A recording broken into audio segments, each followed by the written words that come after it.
Good morning and welcome to our online press conference and webinar. I'm Tom Pelton, Director of Communications for the nonprofit Environmental Integrity Project. We are a nonprofit organization that serves as America's environmental watchdog. We hold polluters and governments accountable to protect public health and the environment. Today, we are releasing our new report, Plastics Toxic River, EPA's failure to regulate the petrochemical plants that make plastic. You can find the report on our website at www.environmentalintegrity.org, along with a detailed spreadsheet of all of our data from public records. Today, we are going to have 5 speakers, then open it up to questions. First, we will take questions from the news reporters in the audience. If you have a question, drop a comment into the chat and I'll call on you. Then remember to unmute yourself to ask your questions. After the journalists, I will open it up to questions from community activists, nonprofit organizations, and others in the audience. We'll wrap the whole thing up in 1 hour. One note, thanks to photographer Garth Lenz for taking the aerial photographs of plastics manufacturing plants you can see behind me, behind some of our other speakers, and that we featured in the report. Our speakers will be Kira Dunham, Research Manager at the Environmental Integrity Project and lead author of Plastics Toxic River. Then Jen Duggan, Executive Director of the Environmental Integrity Project. Next from Texas, we'll have Kristen Schlemmer, Senior Legal Director and Waterkeeper for the Houston-based Bayou City Waterkeepers.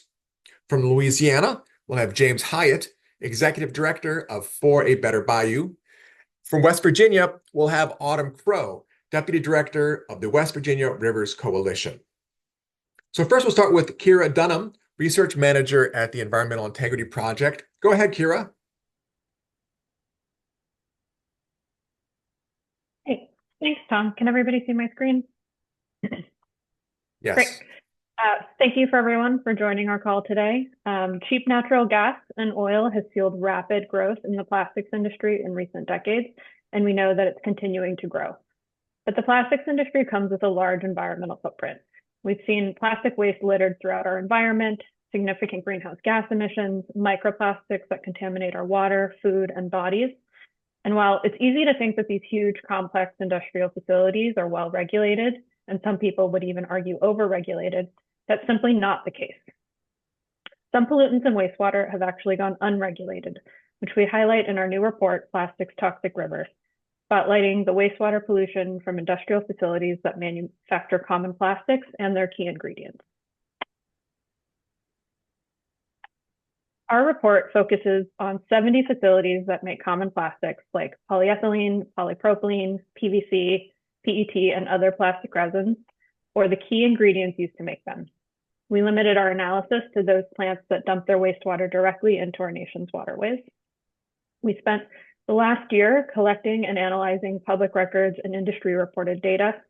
We estimated how much pollution facilities released using wastewater monitoring reports, applications, as well as pollution releases companies reported to EPA datasets. In addition to pollution estimates, we use data in EPA's enforcement and compliance database to assess potential violations, enforcement actions, and penalties needed to hold polluters accountable. These facilities, on average, dump about 500 million gallons of wastewater into our waterways every day. But current federal regulations are outdated and have left downstream communities vulnerable to harmful and poorly controlled pollution released by the plastics industry. The Clean Water Act requires EPA set technology-based limits to reduce and ultimately eliminate wastewater pollution from industrial sources. These limits, or effluent limitation guidelines, are supposed to reflect the best available technology economically achievable, requiring EPA to review and revise limits as treatment technologies improve. But EPA last updated the limits for this industrial sector, specifically the organic chemicals, plastics, and synthetic fiber sector, in 1993, over 30 years ago, despite many advances in treatment technology since then. As a result, the federal regulations meant to cut wastewater pollution from the sector are outdated and incomplete, allowing companies to legally dump harmful pollution into our rivers, lakes, and other water bodies. For example, we found the plastics and petrochemical plants analyzed in our report discharged an estimated 10 million pounds of nitrogen in 2023, or as much as 81 municipal sewage treatment plants. They also released nearly 2 million pounds of phosphorus, or as much as 108 sewage plants. Over 2/3 of that pollution was released by facilities in communities of color. Nitrogen and phosphorus pollution can contribute to algal blooms and fish-killing dead zones. EPA has identified nutrient pollution as one of the most challenging threats to water quality in the US, but there are still no federal limits for nitrogen or phosphorus in the plastics industry, despite available treatment technology. The state agencies can take it upon themselves to set limits, even without federal guidance. Our review of industrial wastewater permits indicates this isn't widely practiced. In fact, only one facility in our analysis had a permit limit for phosphorus. 0 have limits for total nitrogen, though 27 have limits for ammonia, a component of nitrogen. We also looked at releases of 1,4-dioxane, a chemical connected to PET plastics manufacturing, along with a number of other sources like fracking and household cleaning products. 1,4-dioxane is a probable human carcinogen, has been detected in drinking water systems, and doesn't easily break down in water, but it too remains unregulated by current federal wastewater guidelines. The data remains sparse. 8 plastics plants in our analysis reported dumping over 74,000 pounds of 1,4-dioxane into waterways in 2022. Only 2 of those plants have limits in their permits for the pollutant. Dioxins, not to be confused with 1,4-dioxane, are a group of chemicals that are also highly toxic, carcinogenic, persist in the environment, and bioaccumulate in the food chain. Dioxins have been tied to the manufacture of chlorinated products like PVC plastic and its feedstocks, but still lack federal effluent guidelines. EPA considered setting limits for dioxins when they first established effluent guidelines for the sector in 1987, but never put them in place. 10 facilities in our analysis that manufacture PVC or its key ingredients reported releasing over 1,300 grams of dioxin and dioxin-like compounds in 2022, but only 3 have permit limits set by the state. Other harmful and known pollutants in this industrial wastewater include plastic nurdles, the raw plastic materials used to make plastic products, and PFAS, also known as forever chemicals, but limited data make these harder to quantify. Nurdles and microplastic pollution are routinely found downstream of plastic plants as a result of spills and releases, polluting sensitive coastal waters and wetlands, beaches, and harming wildlife. Volunteers with Nurdle Patrol have collected over 2 million nurdles in the US since November 2018. Though most states' water quality standards prohibit discharging plastic pollution and permits may prohibit floating solids and discharges, enforcement and accountability is lacking. PFAS is also unregulated by current federal regulations for the plastics and petrochemical industry, despite EPA indicating they are a suspected source of PFAS pollution. Firefighting foams containing PFAS are also commonly used at plastics and chemical plants, which are prone to fires and explosions, and likely contaminate stormwater and groundwater at these sites. It's worth noting that in most cases, those discharges I've described are legal because there are so few permit limits restricting these releases. That said, the current rules do set limits for over 60 pollutants, including pH, suspended solids, some metals, and other toxic pollutants, and you'll find these in the permits. But another key piece of setting limits and cutting pollution is making sure companies are complying with the law. Unfortunately, our analysis found that most facilities, nearly 83% of the 70 plants we examined, had violated their pollution limits at least once between 2021 and 2023. 90% were in some sort of non-compliance with the Clean Water Act for at least 1 quarter from 2021 to 2023. But despite violations across so many facilities, fines or penalties for Clean Water Act violations were far less frequent. Only 14% of plants, or 8 facilities, that violated their limits paid a penalty over the same time period, leaving little incentive for companies to comply with the law. In addition to widespread violations and minimal enforcement from EPA and state agencies, we found permitting agencies have also fallen behind on updating permits. Wastewater discharge permits are issued for 5-year periods, but limited resources have contributed to a backlog of permit renewals, and permitting agencies don't always issue new permits in time.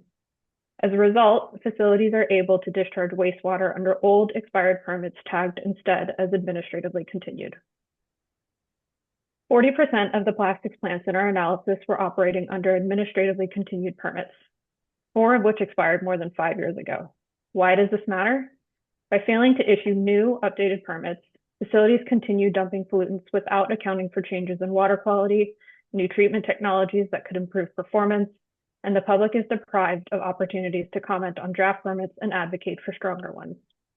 So, I've talked about the gaps in the existing but woefully outdated regulations and the lack of enforcement and accountability that puts industry over people.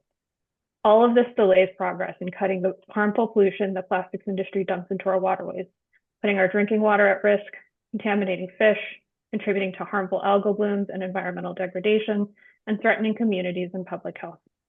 Begs the question, what can be done about it? Our report makes 5 recommendations, and I'll hand those off to EIP's Executive Director, Jen Duggan, to talk through those. Thanks very much, Kira. That was Kira Dunham. She's a research manager at the Environmental Integrity Project, lead author of our study. Next, we'll have Jen Duggan, the executive director of the Environmental Integrity Project. Go ahead, Jen. Thank you, Tom, and thanks, Kira, for that overview of our analysis. Before I talk about solutions, I want to make sure we don't lose sight of the fact that our waterways are public resources. They belong to each and every one of us, not private companies. All of us depend on safe and clean waterways for drinking water and food, for healthy aquatic life and wildlife, and for recreation. And many people across the country depend on our estuaries, rivers, and lakes to make a living. Yet, as Kira noted, most folks don't know that the plastics industry is not required to use modern wastewater treatment controls to limit the amount of pollution they pour into our waterways. It's long past time these plants clean up, and we know what needs to be done. First and most important, the plastics industry must be required to use modern pollution controls and stop releasing plastic nurdles and pellets into our waters. For some context, the Clean Water Act sets out a framework for reducing and ultimately eliminating industrial pollution so that our waterways are fishable, swimmable, and safe and healthy for humans and aquatic life. One of the most important parts about this law is that EPA must set pollution limits based on the best available technology and then revise those limits at least once every 5 years, where data shows that treatment technologies have actually improved. But EPA has failed to comply with this part of the Clean Water Act for decades for the plastics and other petrochemical industries. As Kira noted, the limits for plastic plants have not been updated since 1993, and they don't even address many dangerous pollutants that are released into our waterways. This is not allowed under the Clean Water Act, and EIP and our partners filed a lawsuit in federal court challenging EPA's failure to fix these out-of-date standards. We will be in court on December 5th to make our case and expect a decision in 2025. It's important to know that even conservative courts have ruled that EPA must update federal water pollution standards to keep pace with these technological advances. In other words, this is a mandatory obligation imposed by a statute. It is a must-do, and EPA can't ignore it no matter who is in the White House. We're asking the court to direct EPA to comply with the law, and if EPA refuses, we'll take them back to court. Second, EPA and state agencies should also require plastics plants to monitor and report all of the dangerous pollutants they discharge, like 1,4-dioxane and PFAS, when they ask for a permit to discharge into our waterways. The public has a right to know what these plants are releasing into our lakes, rivers, and streams. Polluters must be held accountable when they break the law. As Kira noted, our review found that of the 70 plastic plants we looked at, 83% violated their permit limits by releasing more pollution than the law allows at least once between 2021 and 2023, but only 14 of these plants faced a financial penalty. If EPA or state agencies don't take action, the Clean Water Act allows private individuals to enforce the law through what are called citizen suits. Finally, states must make clean water permit documents easily accessible to the public. In some states, this information is not available online and can be very expensive and time-consuming for individuals to obtain. These documents include information about the kinds and amounts of pollutants released and what, if any, controls are installed at facilities in their neighborhood. The unchecked pollution from these plants hurts people's livelihoods and quality of life. It puts our health at risk, and it shifts the cost of cleaning up this pollution to communities instead of the companies who are creating it. That's not fair, and it's not allowed under the Clean Water Act. Our rivers, lakes, and streams are public resources. They are not private dumps for companies that can afford to clean up their mess. This free pass to pollute is not defensible, and it's time the plastic industry cleans up its act. Thanks very much. That was Jen Duggan, Executive Director of the Environmental Integrity Project. In case anyone's interested, the photo behind her is of the Dow Plaquemine plastics manufacturing plant in Louisiana on the Mississippi River. And behind Kira and me are aerial photos of the Dow plant in Orange, Texas, that releases into the Sabine River. Next, we will have Kristen Schlemmer from Texas, Senior Legal Director and Waterkeeper for the Houston-based Bayou City Waterkeepers. Go ahead, Kristen. Hi, everyone. So Bayou City Waterkeeper, we're a water justice nonprofit based in Houston, and we work across the greater Houston region. I'd like to invite you into this place a little bit more, and I want you to know that our region is threaded with dozens of rivers, creeks, and bayous. Many of these are in more natural forms, but others are heavily industrialized, like the stretch of Buffalo Bayou, known as the Houston Ship Channel. Our region is also coastal and includes the stretch of the Gulf of Mexico coastline that goes from Bolivar Peninsula down to Freeport, which is near the mouth of the Brazos River. All of this is to say that our region is rich in water, and it storms here a lot. And when it storms, so many of us flood. And I want you to understand that this flooding comes with a lot of risks, many of which are man-made. The most mind-boggling and dangerous risk that we have to deal with, and which is at the heart of EIP's report, comes from the immense amount of industrial development across our region, including many facilities supporting both the petrochemical and intertwined plastics industries. Much of this industrial development is right on the water. As EIP's report shows, facilities associated with the manufacture of plastics regularly release pollution into our waterways.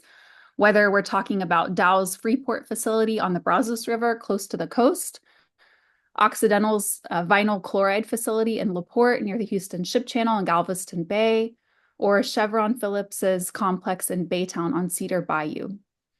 The Clean Water Act is intended to protect against this type of pollution, but it only works if the EPA updates it and holds facilities to 21st century standards. But as Kira explained in much more detail, the EPA has not updated regulation of wastewater from plastics manufacturing plants for more than 30 years. The consequences are clear. Water across the Houston region does not meet basic water quality standards, and in many cases is not safe for drinking, swimming, or fishing. EIP's report, which covers the entire nation, shows that some of the worst actors are here in our backyard in Texas. I don't have enough time to go through every bad actor in our state or along our coast because there are far too many. So I'm going to focus on a couple of sources of pollution along our coast to give you a flavor of what we're dealing with here. First, the Dow facility in Freeport was one of the worst facilities in EIP's report in my reading. It ranked number 1 for 3 different metrics and data sets evaluated by EIP for discharges of nitrogen, phosphorus, and dioxin-like compounds. So dioxins are known for causing cancer. They're highly toxic. They persist in the environment. They can contaminate fish and should not be anywhere near where people are regularly interacting with the water. Nitrogen and phosphorus also degrade water quality, making it more difficult for life to survive in the water.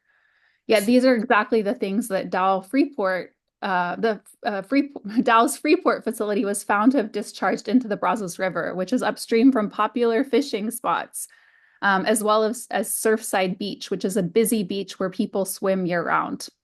The pollution from this facility places people and ecosystems at serious risk, potentially. And this is just one of many examples along the Texas coast named in EIP's report. Second, I want to touch on nurdle pollution, also covered in this report. Nurdles dot beaches up and down the Texas coast. I've seen nurdles firsthand in dense numbers where the Houston Ship Channel feeds into Galveston Bay. Some of our partners regularly count them and clean them up. And in July 2024 alone, volunteers collected 96,000 nurdles from beaches in Texas. Nurdles are trash, but they're also more than trash. They pose a serious risk to wildlife. Fish and birds can easily swallow them, leaving their stomachs so full of plastic that they can't digest their food. And nurdles can also carry with them other forms of pollution through our water and onto our beaches. Though this isn't a direct part of my work, I want to lift up that this dire problem doesn't need to go unresolved. There are solutions that people are working on. The next legislative session starts in Texas in January, and conservation groups across the Texas coast are actively working to craft and pass a new Texas state law, which will halt the discharges of these plastic particles. So the communities in our water-rich region deserve protection from the extensive known risks associated with the plastics manufacturing industry. By failing to exercise its legally required oversight, Bayou City Waterkeeper strongly believes that EPA is allowing this dangerous industry to increase the already unfair pollution and health burdens that we experience here in Houston and along the Texas coast. Thank you. Thank you. That was Kristen Schlemmer, Senior Legal Director and Waterkeeper for the Houston-based Bayou City Waterkeepers. I also have a statement from Luke Metzger, Executive Director of Environment Texas. He intended to attend today, but had a conflict pop up at the last second. He has this statement. It's in our press release, but I'll read it to you now. Quote, plastic pellets dumped by factories into the Gulf and other waterways are creating an ecological mess.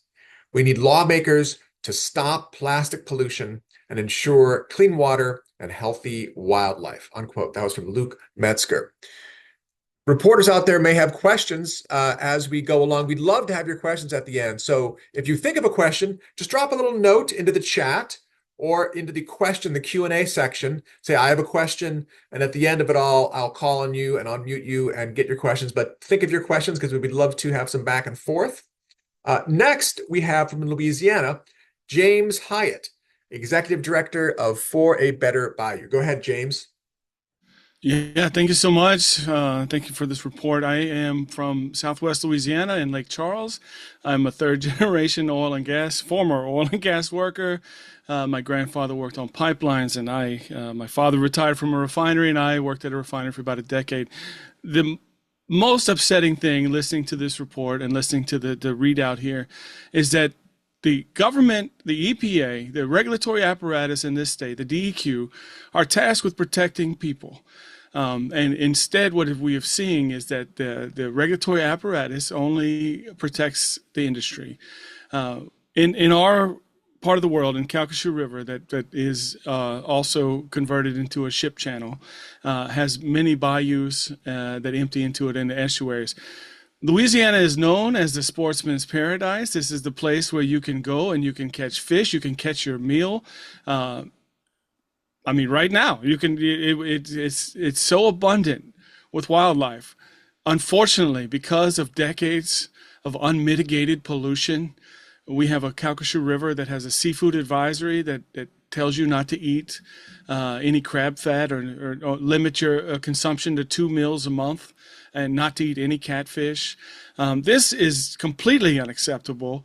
And to know that even today, right now, at this moment, that one of these industries in this report, Westlake Chemical, is allowed. There's no limit on the dioxin that they can dump into the river, the already polluted river. The previous company to Westlake was PPG, and they have dumped so much into this river along with the other industry that we have a river where you cannot enjoy. You're not supposed to swim in certain parts of bayous because of the sediment at the bottom getting stirred up.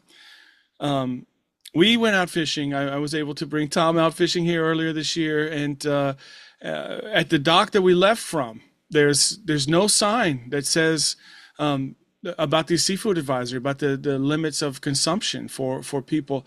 And so how can the greater public know that by consuming so much or any of this fish that you are exposing yourselves to known industrial pollution that causes cancer and disease and sickness, that can cause premature death and suffering? I mean, just listening to this, I don't know about y'all, but my blood is boiling to know that the government of we the people, the government that's supposed to protect the people, has sided again and again with industry, and with these corporate profiteers who have enough money to implement the modern pollution control that they're not doing because they're not being forced to. One part about this report I think is very important to understand is that all of this data was provided to us by the industry itself, not by a third-party monitor, not by a regulatory apparatus that actually checks to see if these companies are following their permits to pollute. And so the reality is the numbers that we have are probably lower than the actuality. That's my stance on that. And so to know that going forward, that we have a Clean Water Act, that we have statutory limits and the ability to enforce the law, we have got to get these apparatuses, the regulatory agencies to come on board and to stop and limit the pollution that we're experiencing. There should be a limit on dioxin. Do you know how harmful that is and how it bioaccumulates? How these chemicals that make plastic, that we already have so much evidence of plastic pollution in our environments. I read something the other day that microplastics are in the breath of dolphins. At what point can we come together and say enough is enough? We don't need more of these, and the ones that are here need to do much, much better at keeping these dangerous, toxic chemicals out of the waterways that affect all living life and affect the ability to enjoy what is sportsman's paradise. We need to really drive home the fact that an informed public would not allow this to happen. An informed public knowing that their waterways are contaminated by corporations and profiteers who have the resources to limit the pollution, but they don't, because they only have one sole purpose, is to maximize shareholder value at the expense of the communities in which they operate. And that shouldn't be. They could be very conscious corporations and actually care for the communities. I'll stop ranting and raving there. Thank you, Tom. Thanks. That was James Hyatt, Executive Director of the Louisiana-based For a Better Bayou. A little note here, the chat is not activated, so we'd love to get your questions. Drop your questions into the Q&A function. At the bottom of your screen, there's a Q&A function, and we have two questions lined up now from Jeff Young and Steve Tolikin. But any other reporters want to ask a question, just drop your name into that Q&A section, and we'd love to get your questions at the end. Next, as our final speaker, we have from West Virginia, Autumn Crow, Deputy Director of the West Virginia Rivers Coalition. Go ahead, Autumn. Thanks, Tom, and thanks to the Environmental Integrity Project for drawing attention to the injustices of the plastics industry. West Virginia Rivers is a statewide water policy organization that advocates for clean and healthy waters for all West Virginians and those living downstream from us. West Virginians, especially low-income and minority communities, are bearing the brunt of the plastic industry's toxic pollution. The APG and Chemours are discharging toxic carcinogens into the Ohio River, which serves as the drinking water source for over 5 million people. But it's also one of the most polluted rivers in the country. Drinking water that's polluted with toxic chemicals is very harmful to public health. West Virginians have the third highest cancer death rate in the nation. And there is a history of noncompliance with those industries in West Virginia, and we need EPA to stop it. APG, that's located in Apple Grove, West Virginia, discharges upstream from Huntington's drinking water intake. In 2023, APG was cited by West Virginia Department of Environmental Protection for violating their discharge limits of 1,4-dioxane. Their fine was a measly $30,000. That's basically the cost of doing business for this company. And these minimal fines do not deter the culture of noncompliance. In another area of West Virginia, in Parkersburg, Chemours, formerly known as DuPont, has been polluting the water in this community for decades. If you're interested in the history of this company, just watch the movie Dark Waters. I don't have enough time to go into all of it during this webinar. But more recently, in 2023, EPA and Chemours entered into a consent order that was over a year ago, and it's yet to be finalized. So in the meantime, they're still releasing toxic PFAS into the Ohio River. The DEP administratively extended their outdated permit, but they allowed them to apply for a separate permit for a new PFAS line, while their original permit was in violation and was the consent order is still outstanding with the EPA. So West Virginians deserve to live in healthy communities with clean water. This is an environmental justice issue. The plastic manufacturing industry has harmed the health of our communities for far too long. And West Virginia Rivers is calling on EPA to take action and hold these companies accountable and enforce the Clean Water Act. All right. Thanks very much. That was Autumn Crow from the West Virginia Rivers Coalition. Now we're going to open it up to questions from reporters first, and then we'll take questions from nonprofit groups and environmental groups and others who want to ask questions. So I'm going to call on folks who put a note into the Q&A tab at the bottom of your screen. And then I will unmute you and unmute yourself, and you can ask your question. The first one is from Jeff Young from Newsweek. Jeff, unmute yourself and ask your question. Hi, thanks for doing this. Really appreciate it. My question has to do with the upcoming talks later this month on a UN Global Plastics Treaty.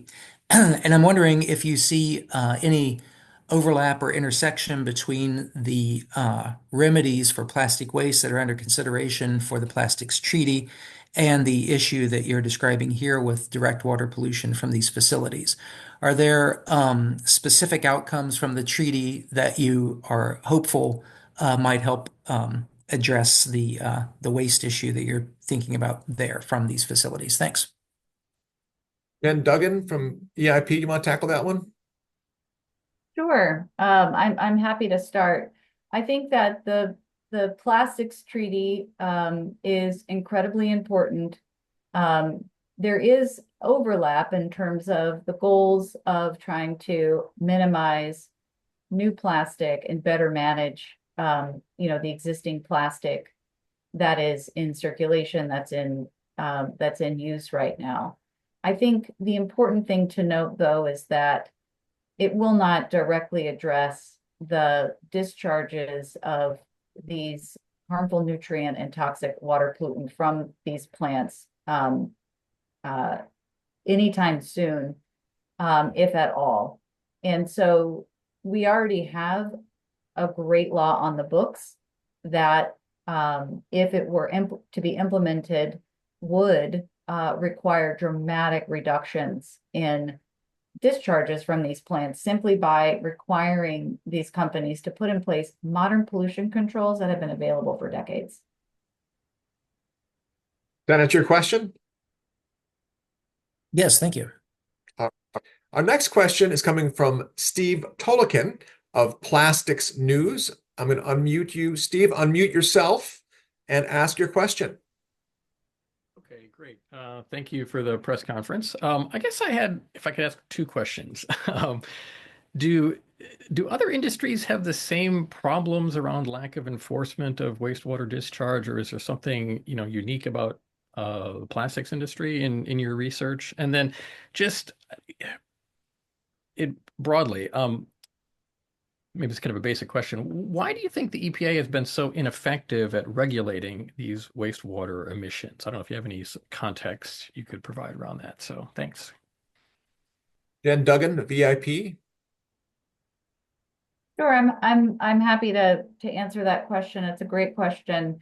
Unfortunately, this is not the only industry where EPA has failed to update these federal water pollution standards in decades. It is an across-the-board problem, and our lawsuit challenging EPA's failure to do its job under the Clean Water Act was targeted not just at the plastics industry, but oil refineries, other chemical plants, fertilizer and pesticides manufacturers, as well as some metals manufacturing as well. So this problem is not necessarily unique to the plastics industry. It is common with big industrial polluters, particularly in the petrochemical space. And part of that, the reason that we have targeted and identified these industries is because of their significant environmental and public health footprint. So these are the industries that EPA should be prioritizing, updating the standards, particularly when the modern pollution controls are commercially available. They are in use. In some cases, municipal water plants are doing a good job of taking out nutrient pollution. Some plants already are required to take out and reduce heavy metals. These are technologies that are already available. They're common sense, and there's no excuse for EPA's failure to require that these industries come into the modern age. There are several reasons I think that this is a nonpartisan challenge for EPA. These have not been updated across the board since the Reagan administration in the early 1990s. Part of the reason for that is that EPA, the program, has budget cuts. They have had limited staff to do their job. But the courts have repeatedly said that a lack of resources is no excuse for complying with these kinds of statutory obligations. EPA could easily shift resources for this mandatory program. There are also smarter ways for EPA to tackle some of these challenges, like looking at cross-sector, cross-industry solutions.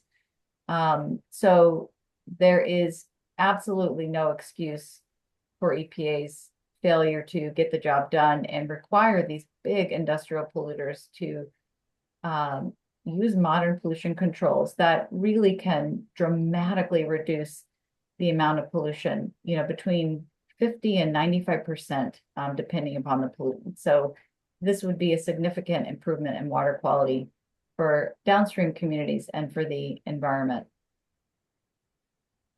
I would also add the thought, why focus on the plastics industry? It's a very rapidly growing industry in the US. As we say in the report, we have 10 new plastics plants that are proposed, 24 expansions underway. So the fact that it's growing so rapidly in the US, it's a rapidly growing source of pollution as well. Does that answer your question? Yeah, it does. Thank you very much. Okay. Our next question comes from Mike Toney from West Virginia. I'm going to unmute you, Mike, and unmute yourself and ask your question. Thank you. Much appreciated. Yeah, I just wanted to follow up on the mention before of citizen suits. Just wanted to ask, just in general, very broad, from a very broad view, uh, whether citizen suits, how much you see them growing in importance in the upcoming Trump administration, given the past Trump regime's uh, proclivity for environmental rollbacks. Yeah, I mean, just how important will citizen suits focused on the plastics industry be under the new Trump administration? Thanks very much. Great question, Mike. And then remind us, which paper are you with? Which papers, probably? Oh, sorry, with the Charleston Gazette-Mail. Excellent. All right. Well, I'll open that up to both Jen Duggan and Autumn Crow if you want to tackle it. Jen, you want to try? And then Autumn, you want to add your thoughts? Yes, I will, just note that during the first Trump administration, we did see a pretty significant dip in the amount of enforcement cases that EPA brought. So we do think that it will be very important for groups like the Bayou City Waterkeeper, like West Virginia Rivers Coalition, like For a Better Bayou, to fill that gap and hold these polluters accountable under the law. Autumn Crow, any thoughts from West Virginia? Yeah, I'll add to that. And thanks, Mike. That's a great question. Our taxpayer dollars go to these regulatory agencies. So, we shouldn't have to rely on citizen suits. We should have these agencies do their job to protect our water and the health of our citizens. But the fact of the matter is that they're not. And so, citizens have to take matters into their own hands, unfortunately. And it can be very costly. It can be very time consuming for environmental groups, environmental law firms, citizens to have to hold these industries accountable. But unfortunately, that's often one of the only ways that we are able to do so, as we've seen in West Virginia with Chemours, formerly known as DuPont. It took citizens suing the company to be able to better protect their public health. That answer your question, Mike? Yes, thank you. Much appreciated. All right. Our next question comes from Sammy Fretwell, reporter for the state newspaper in South Carolina. Go ahead, Sammy. I unmuted you. Unmute yourself as well. I was just curious to follow up on that. This report is talking about how the EPA has really not gotten things done and calling on more effort to oversee the plastics industry. But the administrations are getting ready to change.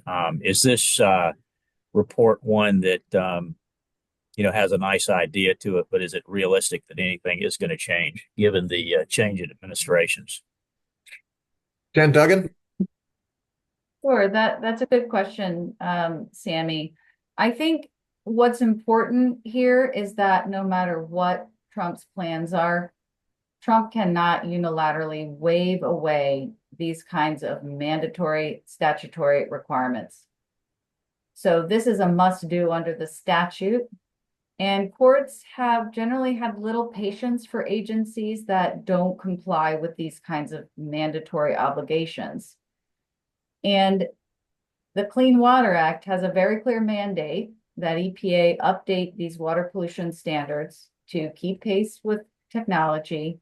And even one of the most conservative courts in the country, the U.S. Court of Appeals for the Fifth Circuit, has ruled to this effect.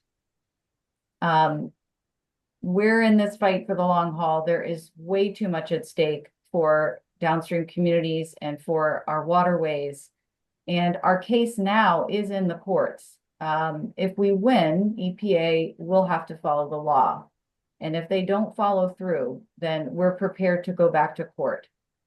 I would also just note that President Trump's pick to run the EPA pledged earlier this week to protect clean air and clean water, and we are going to hold him to that promise with our partners. James Hyatt, you also have some thoughts on that. Yeah, I just raised my hand. I think, here in Louisiana, we've already experienced a long Republican administration. Clean water should not be a political issue. Water is life. We and the systems that support us and the web of life require water. And there's no substitute. There's no substitute for it. And so for any administration to take the side of continued polluting industry or excess plastic production that is not required at the cost of the ability for clean water is, I mean, what a mistake that would be. And I just don't think even the most conservative or industry pro group has to recognize. And the more that we contaminate, the worse it will be. Thank you so much. Our next question is from Elise Plunk, reporter for the Louisiana Illuminator. I'm going to unmute you.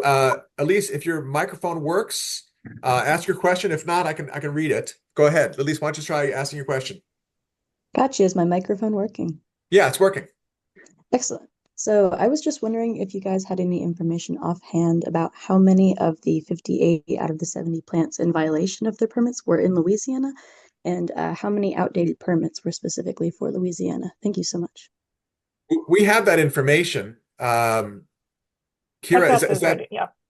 Yeah. Thanks for asking your question. So to the comparison for the 58 plants in violation, I just want to first clarify that those are plants that had violated their permit limits at least once from 2021 to 2023. The comparable number for Louisiana is 16. So 16 Louisiana plants had at least one permit limit violation between that time. We've got 13 facilities in Louisiana that are operating on those administratively continued permits as of EPA data in August of 2024.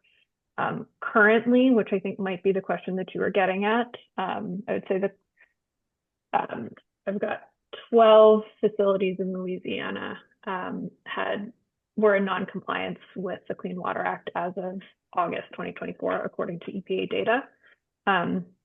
We also, for whatever it's worth, in case anyone else is wondering, we have a spreadsheet that goes along with the report that outlines all of the specific facilities in our analysis and provides this facility-specific information. And to be clear, we have a total of, I think, 22 plants in Louisiana. And so that's a sizable portion with violations. Okay, our next question is coming from Colleen D. Guzman. Are you with Houston Public Media? Colleen, I'm going to unmute you and you can ask your question. Let me just get this going here.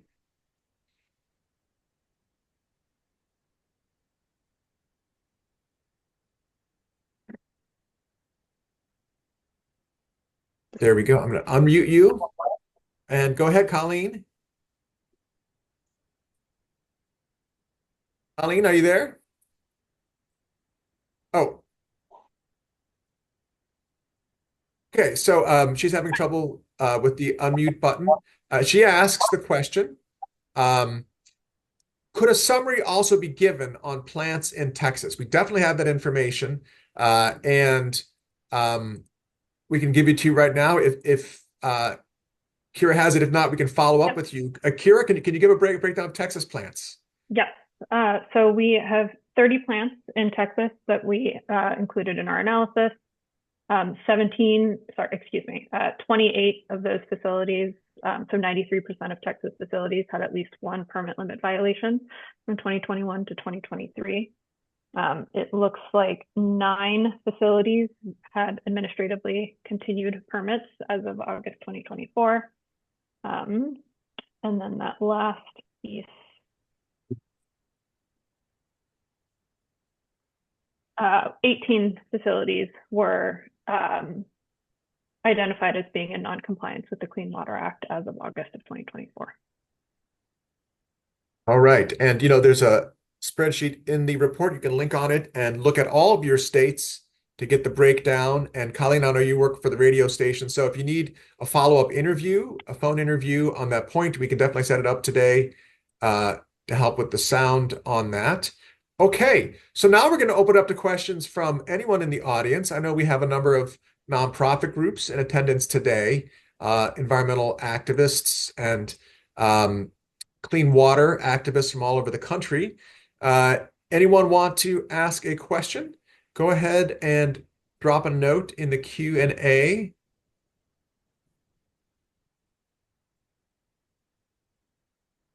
I'll just wait for a minute or two. And if not, you can always follow up with us.